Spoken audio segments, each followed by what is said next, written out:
Hello friends, आपका स्वागत है एक और धमाकेदार वीडियो में। आज की ये वीडियो काफ़ी ज़्यादा धमाकेदार होने वाले है क्योंकि आज की इस वीडियो के अंदर हम हिंदी के जो वेरी इंपॉर्टेंट क्वेश्चन है वो हम आज की इस वीडियो में डिस्कशन करने वाले हैं। सो आपसे ये अनुरोध है कि आप इस वीडियो को लास्ट तक ज़रूर देखें। मैंने जितने भी क्वेश्चन इस वीडियो में लिए हैं सारे सिलेक्टेड हैं, जो कई बार बोर्ड एग्जाम में पूछे गए, मैंने उन्हीं क्वेश्चन को लिया है। सो आप इस वीडियो को लास्ट तक ज़रूर देखें। तो चलिए सीधे अब हम इस वीडियो को स्टार्ट करते हैं। तो पहला प्रश्न आपकी स्क्रीन पर है।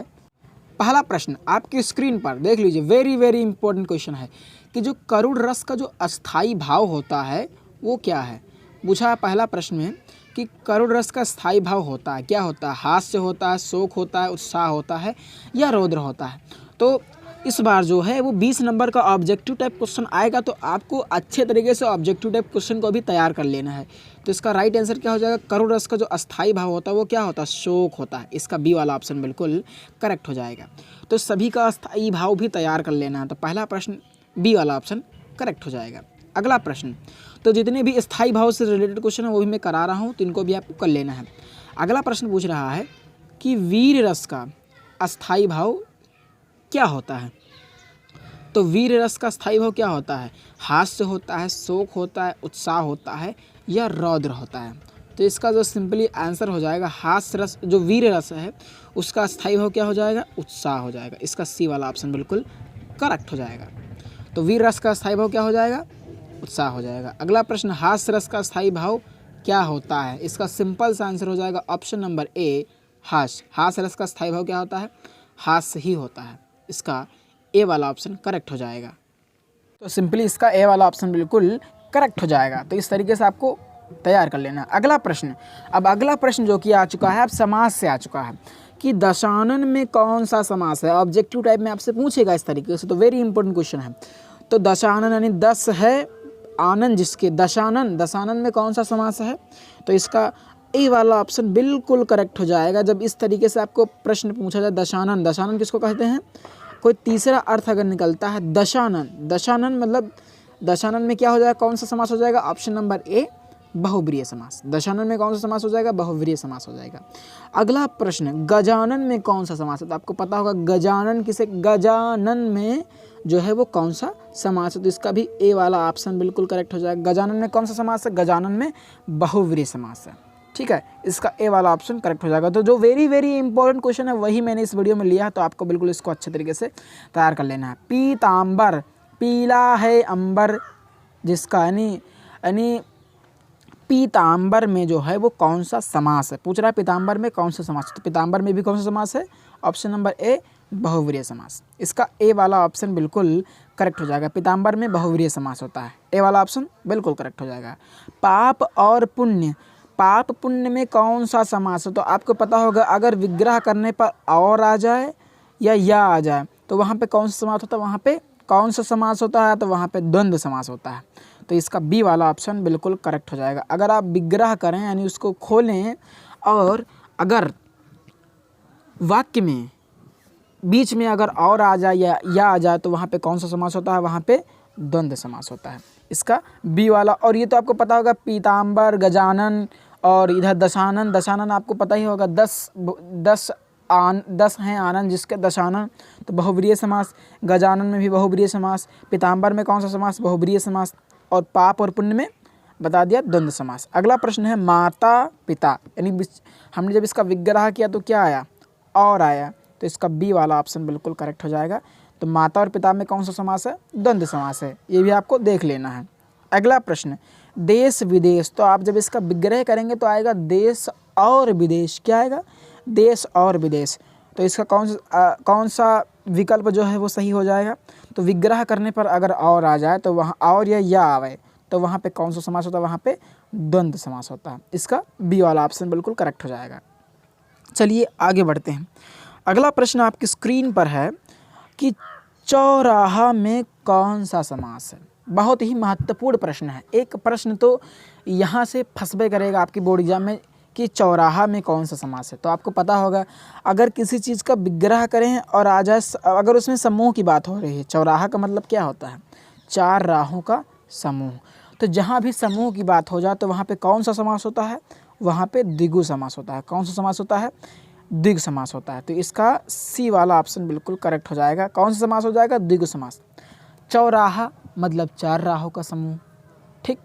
इसी प्रकार तो सी वाला ऑप्शन बिल्कुल करेक्ट हो जाएगा। अगर समूह की बात हो रही है, नौ रत्न मतलब नौ रत्नों का समूह, यानी यहाँ पे समूह की बात हुई। किसकी बात हुई? समूह की बात, यानी ग्रुप की बात होती है। अगर ग्रुप की बात हुई तो वहाँ पे हमेशा कौन सा समास होगा?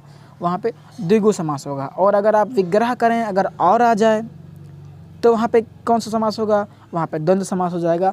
और अगर कोई ऐसा शब्द है जिसका विग्रह करने पर कोई तीसरा अर्थ नहीं कर रहा हो, जैसे मैंने बताया गजानन, दशानन, पीताम्बर, इसका अगर विग्रह करें उसके बाद में कोई तीसरा अर्थ हो दे, ठीक ना, गजानन, दशानन, पीताम्बर, तो वहाँ पे कौन सा समास होगा? बहुवरीय समास होगा। तो इसमें ग्रुप की बात हुई यानी समूह की बात हुई, तो इसका ऑप्शन नंबर सी करेक्ट हो जाएगा। कौन सा समास हो जाएगा?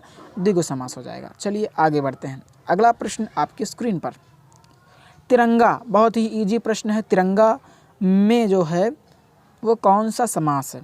तो बहुवरीय तो हो ही नहीं सकता, द्वंद्व नहीं हो सकता, कौन सा समास है? समूह की बात हुई तो सीधे हम आँख मूंद कर लगा देंगे ऑप्शन नंबर सी में, द्विगु समास। बहुत ही अच्छे तरीके से ये हो जाएगा। अगला प्रश्न है कि चरण कमल में कौन सा समास है? चरण कमल में कौन सा समास है? चरण कमल में कौन सा समास है? ऑप्शन नंबर डी करेक्ट हो जाएगा, कर्मधारय समास। अगला प्रश्न है नील गगन में कौन सा समास है? तो नीला है गगन जो, अगर है जो अगर आ जाए, नीला है गगन जो, तो है जो जहाँ आएगा वहाँ पे कर्मधारय समास हो जाएगा। नीला है गगन जो, चरण के समान कमल यानी चरण कमल, ठीक है जो, इस तरीके से अगर आता है तो वहाँ पे कर्मधारय समास होगा। अब यहाँ पर हम आ जाते हैं पर्यायवाची पे। तो पर्यायवाची से भी प्रश्न आपके बोर्ड एग्जाम में ऑब्जेक्टिव टाइप में पूछेगा। तो प्रश्न है कि अली जो है वो किसका पर्यायवाची है? अली भौरे का, कि मोर का, कि सर्प का, कि हाथी का? तो आपको पता होगा बहुत ही प्रसिद्ध है, अली शब्द बहुत ही प्रसिद्ध है। तो इसका कौन सा ऑप्शन करेक्ट हो जाएगा? ऑप्शन नंबर ए, भौरा। तो जो अली होता है वो किसका पर्यायवाची होता है? भौरे का पर्यायवाची होता है। इसका ए वाला ऑप्शन बिल्कुल करेक्ट हो जाएगा। अगला प्रश्न आपकी स्क्रीन पर, प्रश्न कह रहा है कि पुष्कर किसका पर्यायवाची? ये क्वेश्चन बहुत ही महत्वपूर्ण है, वेरी वेरी इंपॉर्टेंट क्वेश्चन, आपको टिक कर लेना है कि जो पुष्कर है वो किसका पर्यायवाची है? तो पुष्कर जो होता है वो तालाब का पर्यायवाची होता है। किसका? तालाब का। इसका बी वाला ऑप्शन जो है बिल्कुल करेक्ट हो जाएगा, तालाब। चलिए आगे बढ़ते हैं। अगला प्रश्न है कि आगंतुक किसका पर्यायवाची? भौरे का, तालाब का, जल का, या अतिथि का? तो आपको पता होगा कि जो आगंतुक का मतलब भी क्या होता है? अतिथि ही होता है। तो इसका कौन सा ऑप्शन राइट हो जाएगा? ऑप्शन नंबर डी राइट हो जाएगा, अतिथि। आगंतुक का पर्यायवाची क्या होता है? आगंतुक किसका पर्यायवाची होता है? तो जो आगंतुक होता है वो किसका होता है? अतिथि का होता है। इसका डी वाला ऑप्शन बिल्कुल करेक्ट हो जाएगा। अगला प्रश्न है कि निम्नलिखित में से कौन कमल का पर्यायवाची नहीं है? तो पता होगा पंकज, सरोज, पंकज हो गया, सरोज हो गया और अरविंद। आपको पता होगा पंकज, सरोज, राजीव, अरविंद जो हैं वो कमल के पर्यायवाची होते हैं। लेकिन आपके सामने एक ऑप्शन दिया हुआ है सरोवर, इसका अर्थ क्या होता है? तालाब होता है सरोवर का। तो ये वाला ऑप्शन बिल्कुल करेक्ट हो जाएगा, ये जो है कमल का पर्यायवाची नहीं है। अगला प्रश्न है कि जो सोरठा होता है वो किसका विपरीत होता है? जो सोरठा होता है ऑप्शन नंबर बी करेक्ट हो जाएगा। जो सोरठा होता है वो दोहे का विपरीत होता है, दोहे का उल्टा होता है। बी वाला ऑप्शन करेक्ट हो जाएगा। अगला प्रश्न है कि रोला के प्रत्येक चरण में कितनी मात्राएं होती हैं? 20, 22, 23 या 24? तो यानी रोला में 4 चरण होते हैं। कितने चरण होते हैं? 4। और प्रत्येक चरण में कितनी मात्राएं होती हैं? 24 मात्राएं होती हैं। कितनी? 24 मात्राएं होती हैं। तो इसका डी वाला ऑप्शन बिल्कुल करेक्ट हो जाएगा, 24। अगला प्रश्न कि दोहा के पहले और तीसरे चरण में कितनी मात्राएं होती हैं? तो आपको पता होगा कि जो दोहा होता है, दोहा में कितने मात्राएं होती हैं प्रथम और तीसरी में? तो प्रथम और तीसरी में जो होती हैं वो 13 होती हैं, और दूसरे और चौथे में कितनी होती हैं? 11 होती हैं। और इसके विपरीत जो सोरठा होता है उसमें इसके विपरीत होता है, ठीक है। अगला प्रश्न है सोरठा के पहले और तीसरे चरण में कितनी मात्राएं होती हैं? तो जो सोरठा होता है वो किसके उल्टा होता है? दोहा के उल्टा होता है। तो जैसा कि मैंने आपको बताया कि दोहा के पहले और तीसरे चरण में कितनी मात्रा होती है 13-13 और दूसरे और चौथे में 11-11। और इसमें क्या उल्टा, इसमें क्या है पहले और तीसरे में कितने होते हैं 11-11 और दूसरे और चौथे में कितने होते हैं 13-13 होते हैं। तो कौन सा ऑप्शन राइट हो जाएगा? ऑप्शन नंबर ए इसका बिल्कुल करेक्ट हो जाएगा, 11-11 मात्रा। क्यों? क्योंकि ये जो होता है वो दोहा के उल्टा होता है यानी विपरीत होता है, तो इसका ये वाला ऑप्शन बिल्कुल करेक्ट हो जाएगा। तो ये क्वेश्चन भी बहुत ही महत्वपूर्ण है, तो आपको भी इसको कर लेना है। तो ये थे बहुत ही महत्वपूर्ण प्रश्न। तो आशा करता हूँ कि आपको ये वीडियो पसंद आया होगा। वीडियो पसंद आया तो वीडियो को लाइक करें और यदि चैनल पर नहीं तो चैनल को सब्सक्राइब करें। धन्यवाद।